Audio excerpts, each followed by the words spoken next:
very beautiful. Oh, thank you. Yes, Thank yes, you yes. so much. Yeah. Teşekkür ederim. Teşekkür ederim. Ablamız Türkçe biliyor arkadaşlar. Burayı daha Türkler keşfetmemiş. Gerçekten keşfetmemiş. Çünkü Türkler burayı keşfetmiş olsa şu an var ya. Burası... Abi görüyor musunuz manzarayı? Muhteşem bir yer ya. Hemen bunları satıyor. What? Too much. Oh, too much. Oh, yes, too much. Nehre karşı, adalara karşı oturup şeyler mi içmek istiyorsunuz? Bakın bakalım fiyatlar neymiş.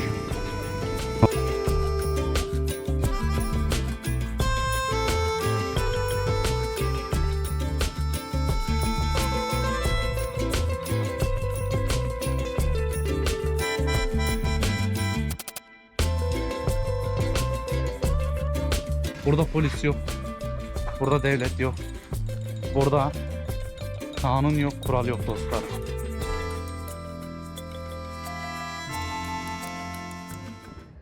Herkese Laos'un Dondet adasından merhabalar dostlarım. Bu geldiğimiz yer sadece böyle bildiğiniz deniz adası değil. Burası nehir adası dostlarım. Burası denizin ortasında değil. Hemen şu arkamda gördüğünüz yer tuzlu su değil. Burası Mekong Nehri'nin böyle hırçın sularına akan, Mekong Nehri'nin hırçın bitiminde böyle arkadaşlar olan bir yer. Burası 4000 tane adadan oluşuyor. Buranın adı 4000 adalar olarak geçiyor dostlarım. Videoyu izleyin. Bu videoyu izledikten sonra sizler de buranın muhteşemliğini, buranın mükemmelliğini anlayacaksınız zaten. Burası gerçekten tatlı su. Burada çok farklı hayatlar var. Sanki burası Laos değil ya. Öyle bir yer. Gerçekten burada öyle bir ortam var ki, öyle bir hayatlar var ki dostlarım. Burada sizlere bu videoyu izlediğinizde belki de bu videonun sonunda gerçekten şok olacaksınız ve sizler de belki de buraya gelmek isteyeceksiniz. Herkes Laos'un kuzeyine gidiyor ama biz neredeyiz? Laos'un güneyindeyiz dostlarım. Laos'un en güneyinde bulunan Kamboçya sınırına arkadaşlar 4-5 kilometre uzaklıkta olan bir yer. Burası 4000 tane adadan oluşuyor. Görüyorsunuz zaten sizler de parça parça buradaki doğa güzelliklerini görüyorsunuz. Buranın karaya ulaşımı sadece şu gördüğünüz kayıklar ve kızaklar arkadaşlar. Hemen ufak ufak tekneler var. Onlarla karaya ulaşabiliyorsunuz veyahut da diğer burada tur yapabiliyorsunuz bunlarla. Burası acayip bir yer. Burası bir tık da gizli kalmış bir yer dostlarım. Burayı gerçekten gizlemişler. Burada doğayla iç içe olmak istiyorsanız, böyle kendinizle iç içe olmak istiyorsanız buraya gelmenizi tavsiye ediyorum. Burada neyi göreceğiz biliyor musunuz dostlarım? Burada Asya'nın en büyük şelalesini göreceksiniz. Burada Asya'da tek bulunan belki de nehir adasını göreceksiniz. Buranın şu anda en meşhur adasındayız. Burası Dondet Adası.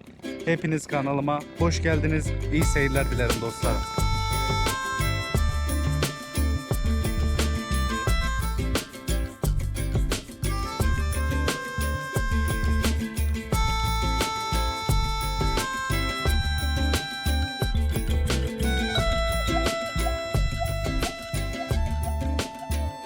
Hemen adanın girişinden gezmeye başlıyoruz arkadaşlar. Adanın girişinde böyle geldiğinizde hemen bizi ne görüyor? Bir tık daha lüks şeyler görüyor. Çünkü burası adanın girişi. Hemen burada exchange money'ler görünüyor. Burada paranızı değiştirebilirsiniz arkadaşlar. Buranın sonunda. Ama burası bir tık daha sizlere söyleyeyim. Hemen ilk giriş olduğu için biraz daha pahalı kaçıyor arkadaşlar. Burada insanlar çok mutlu. Burada hayat yavaş yaşanıyor. Burada her şey çok sessiz arkadaşlar. Öyle. Burada sadece eğlence var. Burada sadece parti var. Öyle bir yer. Görüyorsunuz zaten. Mekanları falan. Burada gezginlere özel böyle mekanlar var, alanlar var. Burada o kadar çok seçenek var ki. Burada ucuzluk da var, pahalılık da var. Burada seçmek size kalmış arkadaşlar. Dünyanın dört bir yanından insanlar geliyor. Ama kim gelmiyor biliyor musunuz dostlarım? Türkleri burada göremiyoruz. Genç kardeşlerimi burada göremiyoruz. Burada bisikletler yaygın. Burada yani genellikle insanlar zaten gelen turistler bisiklet kiralıyor dostlarım. Hemen şu tuktuklar falan da yaygın. Bunlarla tur da yapabiliyorsunuz. Ama bunların fiyatları bir tık daha pahalı. Buralarda chill ortamlar çok. Her yerde hemen hemen bilardo masası görebilirsiniz. Çünkü bu insanlar bilardoya aşık dostlarım. Hemen buraya geldiğimizde Dondet Adası'nı sizlere göstereyim. Dondet Adası nasıl bir yer? Biz şimdi şuradayız. Burası Dondet Adası. Burası ikisi bir köprüyle bağlanıyor dostlarım. Oraya da gideceğiz. Sonra burada çok meşhur bir şelale var. Oraya gideceğiz. Buralarda bu şekilde sizler de bu ada turunu yapabilirsiniz. Fiyatları nasıl mı dostlarım? Fiyatları ucuzu da var. Yani ucuz yok aslında. Hepsinin standart arkadaşlar. Hemen hemen fiyatları Güzel. Sabahleyin. Hemen fiyatları çok uygun. Bazılarının fiyatları, yemek fiyatları tabii ki de değişiyor ama tur fiyatları hemen hemen hepsinin aynı dostlarım. Yani ama burası dediğim gibi. Hello. Hello. Burası Indian restoran herhalde. Yes. True? Yes. Burası Indian restoran arkadaşlar. Abimizin adı Hasan'mış. What's your name? Abdullah. Abdullah. Teşekkürler Esat Bey. İsmim Kadir benim. Abici nasıl ya? Demin foto Esat dedin ya. Foto Esat dükkanın ismi. Tamam ben de o sebeple isminiz Esat sandım foto Esat deyince. Benim ismim Kadir. Dükkanın ismi de Esat değil ki burada Mandosi yazıyor. Are you Muslim? Oh, abimiz Müslümanmış. I'm from Turkey. Okay. Yes, where are you from? India? India. Oh, okay, I understand. How long time living here? New? Oh, this is here your? Oh, okay.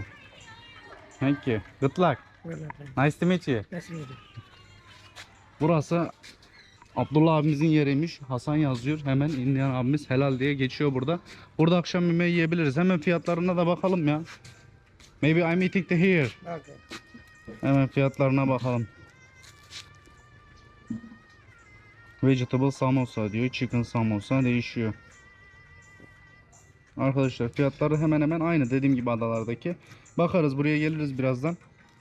Hemen farklı farklı şeyler var burada. Siz de buraya geldiğinizde hemen Abdullah abimizin mekanı Hasan Restoran yazıyor. Hasan Restoran'a gelip burada yemeklerinizi yiyebilirsiniz. Biz de birazdan çekimden sonra gelir burada yemeğimizi yiyebiliriz. Evet arkadaşlar fiyatları böyle zaten iki katıyla karşılaştırabilirsiniz. Burada bir sürü farklı farklı yemek çeşitleri var. Evet. Buraya gelebilirsiniz dostlarım. Hepsi helaldir. Thank you. Gelebilirsiniz dostlarım ama fiyatları bir tık pahalı gelmeli değil. Hemen buraya adaya girdiğimizde bizi ne karşılıyor? Burada bisikletler karşılıyor, motorlar karşılıyor. Burada meyveler var, her şey var ya. Öyle bir yer dostlarım. Geldiğinizde burada kıyafetleri falan alabilirsiniz istediğiniz gibi. Burada hayat ucuz. Bakın dediğim gibi turların hepsinin fiyatları aynı arkadaşlar hemen hemen. O bir tanesinin fiyatı değişti mi hepsi değişiyor çünkü muhtemelen sabahleyin aynı şekilde tur firmalar götürüyor. Yani burada kim ne kadar adam toplarsa o kadar şey yapıyor. Muhtemelen prim kazanıyor. O şekilde ilerliyor. Hepsinin kendi otobüsü yoktur diye düşünüyorum. Şimdi adanın etrafından gittiğinizde dostlarım buradan bu şekilde gittiğinizde diğer adaya geçiş var. Köprüyle buradan geçebiliyorsunuz. Ama bazı yerlerde mesela adanın orta kısımları boş durumda şu anda. Her yer böyle nehir kenarında yayılmış arkadaşlar. Restoranlar, oteller, hosteller, ondan sonra görebileceğiniz tüm evler böyle guest house'ların hepsi nehir kenarlarında. Diğer adamız var. Diğer adanın hemen burası köprüyle bağlanıyor ama bir tık daha burayı gezmeniz gerekiyor. Öğlen sıcağında gezmeyin. Burayı sabah güneş doğumunu izlemeniz gerekiyor. Aşırı derecede benim hoşuma gitti diyorum yani. Hi. Hi, how are you? I'm good, you? Hey! Yeah. I didn't recognize you at first. Hey, how are you, my friend? I'm good, you? Yeah, very good. You like it here? It's Me too. I like amazingly it. beautiful, Yes. especially at this time with the color of the sun going down. Yes. Man, walking this way, you're gonna see some beautiful landscape. Yes. I'm going to take a video. Oh, yeah. Here. Yeah. There's a bridge. I don't know if you saw it before. Yes. All Before I'm built going up to. with bamboos. Beautiful. Yeah. The photos from there are Yeah. amazing. Okay, bro. Hey, nice to meet Nice you to again. meet eh? you. Take care, man. Peki. Budayımızla hatırlarsınız belki. Biz bir önceki videoda Pakse'de budayımla beraber şey yaptık. Güle güle. Abimiz güle güle diyor. Pakse'de budayımla beraber şeye gittik arkadaşlar. Waterfall turuna gitmiştik. Orada tanışmıştık. Adını çok hatırlamıyorum çünkü bir sürü insanla tanışıyorum arkadaşlar. O yüzden isimlerini pek hatırlayamıyorum çoğunun. Hemen buraya geldiğinizde dediğim gibi adanın etrafında şu şekilde yollar mevcut. Buradan sonrasında hemen bir tık iç kısma girdiğinizde ne oluyor? Yollar da değişiyor, hayatlar da değişiyor bir tık. Yani burada da var arkadaşlar. Burada da bir tık fakirlik var. Buranın fiyatını söyleyeyim. Buradaki daim geldi burada. Burada daim da Fransız arkadaşlar. Burada böyle nehre bakıyor. Nehre bakan tarafında ne görüyorsunuz? Burası hemen 5 dolar olarak 10 dolar olarak değişiyor. Ama buranın tuvaleti burası. Dışarıda. Öyle bir durumu var arkadaşlar. Tuvalete gitmek için buraya geliyorsunuz 5 dolar. Benim şu anki keşke buraya gelseydim 5 dolara. Burada bunlardan meşhur dostlarım. Hemen. Bakın görüyor musunuz? Alanın orta kısımları bomboş. Bu taraflara geldiğinizde buralara yerleşip buralarda şey yapabilirsiniz. Sabahleyin. What? Are you fine? This is good. What's your name? Bobby. Bobby. Nice to meet you Bobby. Bye bye. Burayı daha Türkler keşfetmemiş. Gerçekten keşfetmemiş. Çünkü Türkler burayı keşfetmiş olsa şu an var ya, burası inanılmaz derecede Türk restoranıyla dolardı diye düşünüyorum. Öyle bir yer. Sessizliği, sakinliği seven birinin gelip buraya yerleşmesi lazım. Hemen çalıştırdığınız insanların da zaten arkadaşlar verdiğiniz para değil yani. Öyle bir şey. Burada kip olarak kazandığınızda kip bir tık daha pahalı Vietnam donguna göre, dediğim gibi. Diğer ada var, orayı da göstereceğim size. Oraya da gittiğiniz zaman orası da mesela güzel, mükemmel ama buranın en meşhur adası Don That'miş arkadaşlar. Yani buraya gelin arkadaşlar. Burası tam Kamboçya ile sınır bir yer. Böyle 4 kilometre falan arası. 4-5 kilometre falan yani Kamboçya ile buranın arası şu anda. Hemen buradan sınırı, zaten buradan Kamboçya'ya geçeceğiz biz de. Buradan sınır kapısına gidiyorsunuz. Sınır kapısından direkt geçiyorsunuz arkadaşlar. Kamboçya'dan da eğer mesela buraya gelecek olanların hepsi, bazı insanlar şey yapıyor. Vietnam'ı geziyor, sonra Kamboçya geliyor. Şimdi şeyi de söyleyeyim sizlere, Tayland'la Kamboçya sınırı kapalı arkadaşlar. Kamboçya sınırları kapalı olduğu için de insanlar ne yapıyor? Vietnam'ı geziyor. Vietnam'ı gezdikten sonra Kamboçya, Laos yapıyor. Karayoluyla geçmek için de buradaki karayolunu kullanıyorlar arkadaşlar. Çıkış kapısını kullanıyorlar. Kamboçya'dan çıkıp Laos'a geliyorlar. Laos'ta da insanların ilk durakları burası oluyor. Burada da dinleniyorlar. 2-3 gün turlarını yapıyorlar, geziyorlar. Sonrasında yollarına devam ediyorlar. Laos'un kuzeyine kadar gidiyorlar. Kimisi direkt Tayland'a geçiyor. Kimisi de Laos'un kuzeyine doğru gidiyor arkadaşlar. Her yerdeki evlerin hepsi tahtadan. Tahta üstüne. Buradaki tahta üstüne yapmasının sebebi de var arkadaşlar. Laos'taki çoğu evlerin tahtaların böyle direk üstüne yapılmasının sebebi, bu nehir arkadaşlar yükseliyor. Bu nehirler yükseliyor. Muson yağmurları yağmaya başladığında buradaki yerler yükseliyor. Ondan sonrasında burası biraz daha böyle su yükseldiği için insanlar o sudan korunmak adına direk üstüne evlerini yapıyorlar. Nehirlerin kenarında. Böyle bir yer. Görüyorsunuz zaten. Farklı ortamlar meşhur. Hello. Dostumuz geziyor. Burada çocuklara falan serbest arkadaşlar. Motor falan filan her şey. Acayip ya. Şuraya bir girip oynasak mı? Hemen görüyorsunuz zaten tekneleri de. Bu ulaşımlar buraya bu teknelerle sağlanıyor dostlarım.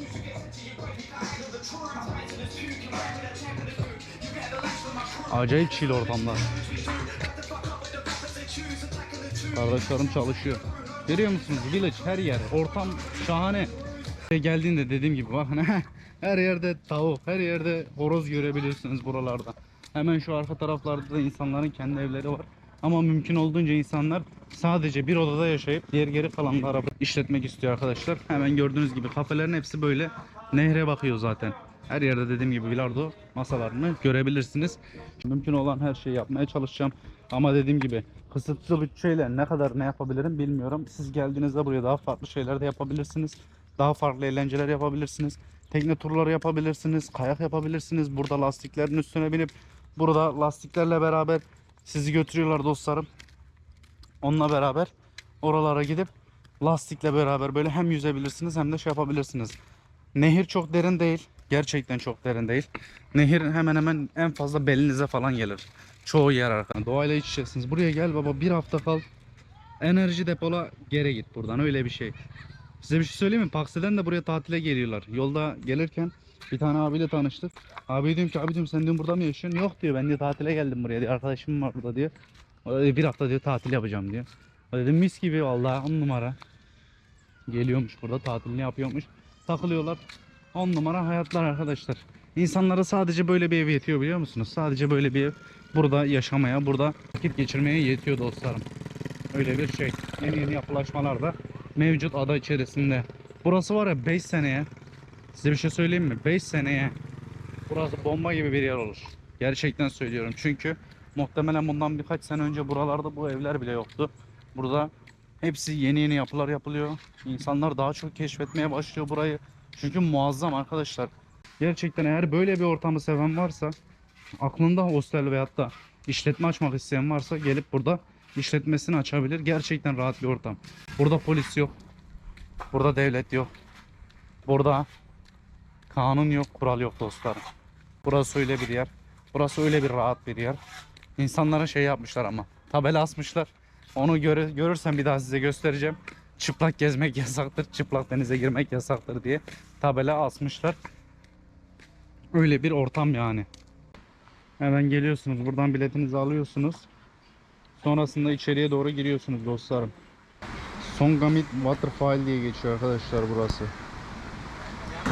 Hemen yukarıya da adını koyarım. Hemen 33 bin kipi veriyoruz. Buradan bu şekilde giriyoruz şimdi. Hello. Okay. Hemen kardeşimize verdik ticket'ını. Nehir buradan akıyor arkadaşlar, buraya geliyor. Şimdi şu ileride gideceğimiz yer acayip bir yer. Hemen buranın girişine de geldiniz mi dostlarım? Şuraya gelip buradan ayağınızı suya sokabilirsiniz. Diğer taraflar çünkü bir tık daha tehlikeli. Çocuklar burada yüzüyor. Kapçayı. Sabaydi. Hemen buraya. Burası bir tık çamurlu gibi ama şöyle. Buranın biraz daha su buradan geliyor hemen buraya. Ağacın üstüne de böyle evler yapmışlar. Biraz derin mi acaba ya? Bakıyorum da. Böyle bir çocuklar yüzüyor burada. Eğlence her yerde.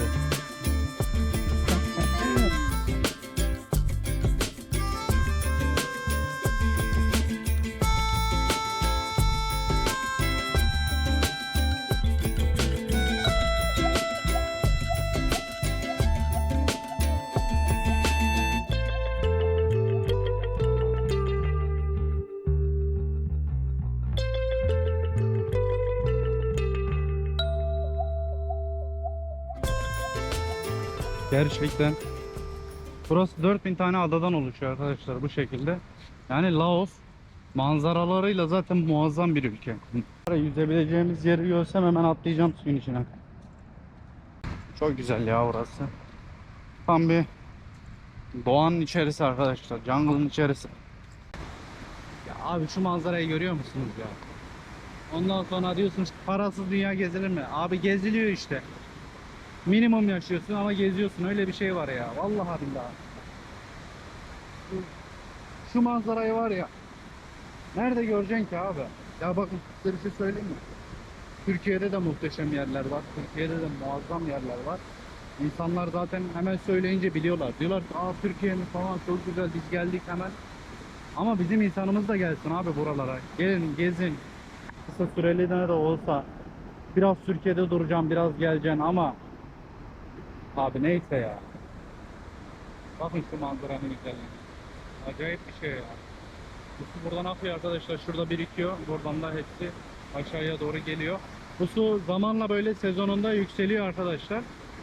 Bayağı yukarıya doğru geliyor. Çünkü şuradan da sular akıyor böyle. Şuralara kadar falan muhtemelen yükseliyor buranın suları. Çok güzel ya.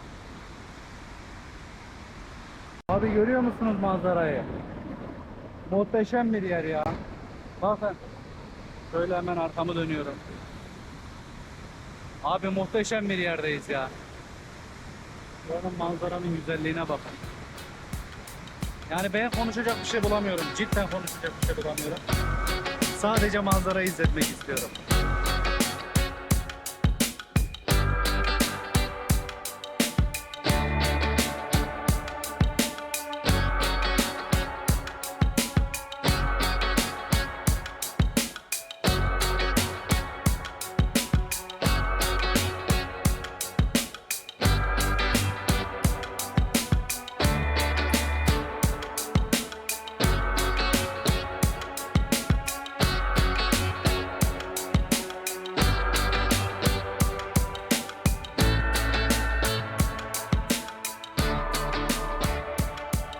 Burası için tur almanıza gerek yok dostlarım. Buraya bisikletle böyle herkes zaten bisikletle geliyor.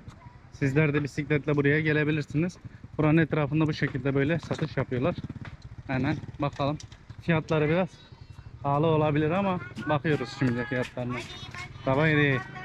Ha? No. Thank you, thank you. Kapçayı. Hemen ablamız burada bir şeyler alır mısın diyor. Kokonatlar falan bayağı büyük görünüyor, taze görünüyor dostlar. Acayip yer. Burada hemen oturuyoruz. Burada taze taze. Muzlar zaten burada meşhur. Hemen. Bakın ne yapıyor ablamız muzdan. Yemek yapıyor.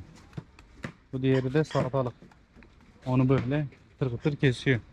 Buraya geldiğinizde buraları gezebilirsiniz sizler de. Güzel yani. Thank you. Ablamız burada. Sabahleyin.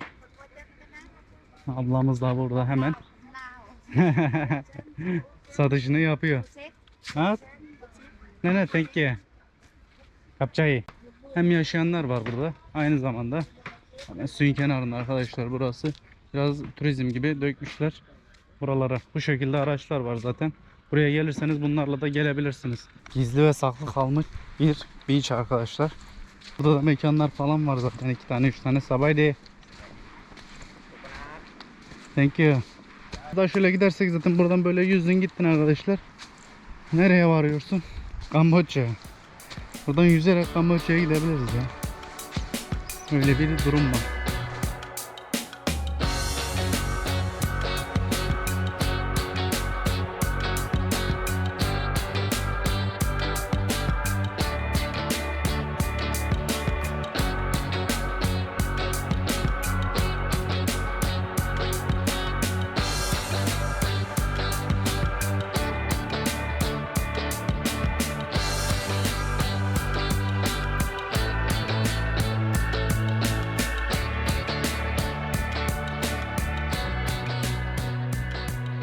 Burada hemen tekneler var. Dayılarımız buradan binip gidiyor teknelerine.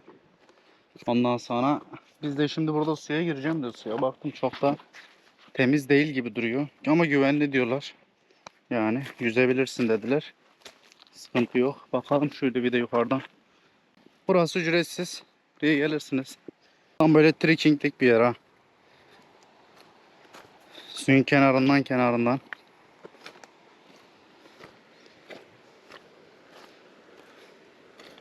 Şu manzaraya bakın ya.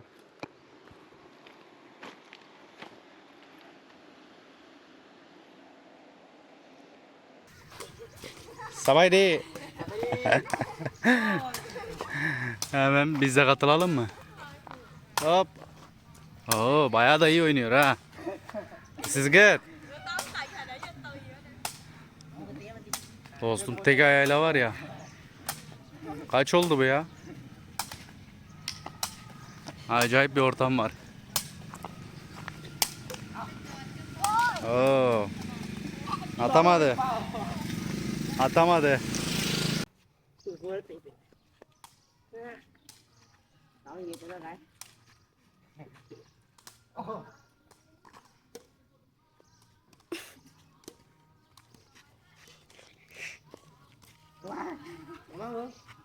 What's your name, bro? Sư Y Sang. That's good.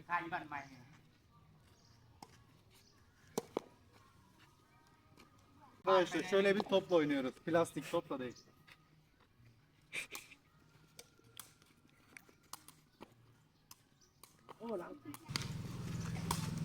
Oh.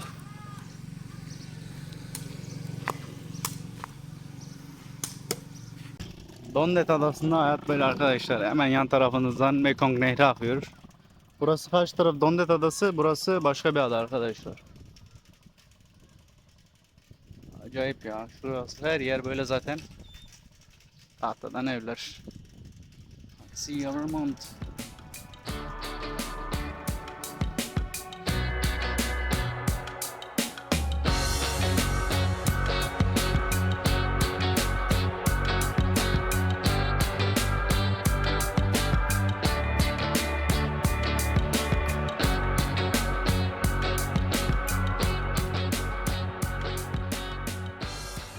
Yasaklı bitki çok meşhur dostlarım. Herkes böyle soruyor. Gerçekten burayı kimse bilmiyor. Yani biliyorlar okey. Ama böyle bir yer olduğunu bilmiyorlar. Size şey de söyleyeyim, fiyatlarını da söyleyeyim. Fiyatları gerçekten çok ucuz. Ben 3 dolara hostelde kaldım ama hostel pahalıydı. 5 dolara da şeyde kalabiliyorsunuz. Private özel odalarda kalabiliyorsunuz. Manzaranın güzelliğine bakar mısınız? Şu an kimse yok etrafta çünkü herkes burada güneşi batırmaya gitti arkadaşlar. Bu saatlerde böyle herkes nehir kenarlarına gidiyor. Ondan sonra nehir kenarlarına gidip oralarda bakın çocuklar yüzüyor aşağıda. Oralarda güneşin böyle batışını izliyorlar arkadaşlar. Bir de sabah da izleyebiliyorsunuz burada ayrıca. Erken kalkmak isterseniz sabah da güneşin doğuşunu izleyebiliyorsunuz. Acayip ya, çocuklara bakın. Umarım iyi görünüyordur.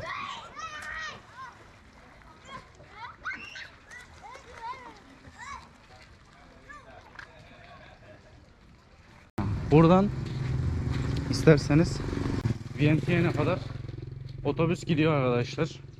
İsterseniz buradan da Kamboçya'ya kadar, yani Siem Reap'e kadar otobüsler kalkıyor. Fiyatların hepsi değişiyor. 25 dolara var. 5 eğer sadece sınıra gitmek istiyorsan 5 dolar. Diğerlerinin fiyatları böyle farklı farklı şehirlere gidiyorsanız 15 dolar, 25 dolar diye geçiyor arkadaşlar. Fiyatlar o şekilde. Her yerde çocuklar oynuyor ya. Acayip. Burada çocuklar, dediğim gibi ben görmedim. Hani okula giden çocuk görmedim. Sabah böyle gidip de akşam da kayıkla dönen çocuk da görmedim. Buranın fiyatları tabii de değişiyor. Daha böyle nehir kenarında kalmak isterseniz fiyatları değişiyor. 7 dolardan 10 dolardan büyük odalar, küçük odalar 5 dolardan başlıyor. Fiyatları da bu şekilde sizi bilgilendirmiş olayım. En azından gelecek olursanız fiyatlar hakkında da bilginiz olsun buralara. Ama gerçekten dediğim gibi Türk işletme yok. Buradaki çoğu işletmelerin hepsini Fransızlar işletiyor arkadaşlar.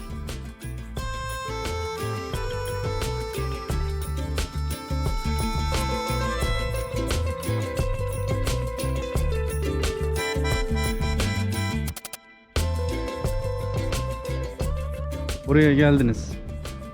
Şöyle nehre karşı, adalara karşı oturup bir şeyler mi içmek istiyorsunuz? Hemen geliyoruz, bakın. Bakın bakalım fiyatlar neymiş. Hop, geldim bir kahve içeceğim baba. 50 lira. Görüyor musun? Yalan yok, yanlış yok. Geldim. Karamel macchiato mı içeceğim? 80 lira baba. Dedim ki ben kahve içmiyorum.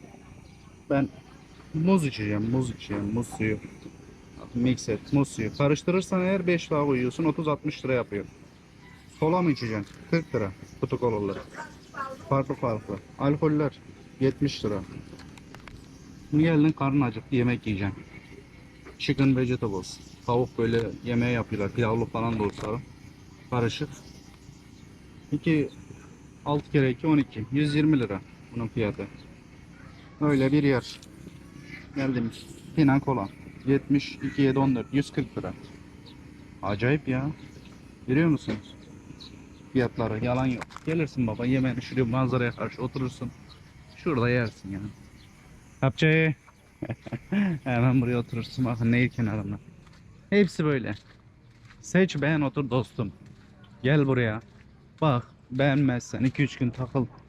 Acayip bir yer, bak burada meşhur. Burası da güzel. Neymiş? Noodle falan filan. Hepsi var. Şu pattayı çok güzel arkadaşlar. Pattayı burada pahalı. Ben ne kadar yiyordum? Pattayı 50'ye mi 45'e falan yiyordum. Pahalı. Hemen geliyorsun. Şöyle bir manzarada yemeğini yiyorsun. 10 numara. Her... 有香蕉树，有杨桃树，我看，还有那个三 Hi. 文鱼。 Savaydi. Savaydi. What is this? It's my business. TikTok? Yeah. YouTube. Same, same. Yes, maybe YouTube. Good. Yes, thank you. Where are you from? Tibet. Tibet. Oh, yes, I'm from Turkey. Turkey. Yeah, Wow. Turkey. Good. I've been to Turkey. Arkadaşlar şimdi geldim, ablamız Tibetliymiş. Hemen şöyle bir hosteli var burada. Yes. Hemen buraya geldik. Bana da böyle şunlardan taktı ablamız. Hemen bunları satıyor. What? Too much. Oh, too much. Oh, yes, too much. Too much good. Ablamız bunlardan taktı bizlere. Çok eğlenceliler. Kendileri de Tibetliymiş. Şimdi Tibet arkadaşlar. Herkese bunlardan takıyor. Diğer ablamız da this is good. Ablamız da İspanyolmuş. What's your name? My name is Jacoba. Jacoba. From Spain, and I'm here in on an island in yeah. Only living here? No, I just arrived today. Oh. So You like it here? A lot. Oh, me too. I like it. Just like you. Yes. Just like you. I like it. Arkadaşlar burada ablamız TikTok yapıyordu. Ben de geldim böyle. Hep beraber durduk. Çok eğlenceliler ya. Bunlardan tatlılar. Yakışmış mı sizce? Biraz fazla gibi. Acayip bir işlemeleri var. Hemen bakın abimizin elindeki bir tane çanta. Burada video çekiyor. You can put one here, maybe. Ha? Maybe. This is good. Maybe. Oh, I try. Yeah. Oh, not good. Sorry. No, it's okay. Ablamız burada hemen. Çok yakıştı. Very beautiful. Oh, thank you. Yes, Thank yes, you yes, yes. so much. Yeah. Teşekkür ederim. Teşekkür ederim. Ablamız Türkçe biliyor arkadaşlar. Evet arkadaşlar. Şimdi böyle bir yerdeyiz. Hemen ablamız bizlere bunlardan tattı. Biz de bu şekilde burada eğleniyoruz. Yol kenarından geçerken böyle eğlenceli insanlar arkadaşlar. Siz de bir anda kendinizi böyle bir ortamda bulabilirsiniz. Hemen yemek yemeye gidiyordum ya. Acayip güzel ya. Geldim mesela bak şuraya. Abi ayakkabılarını çıkar toprağa bas. Burası öyle bir yer. Ayakkabını çıkarıyorsun. Terliğini. Zaten burada ayakkabı giyen yok. Herkes terlikle geziyor da orası ayrı bir şey.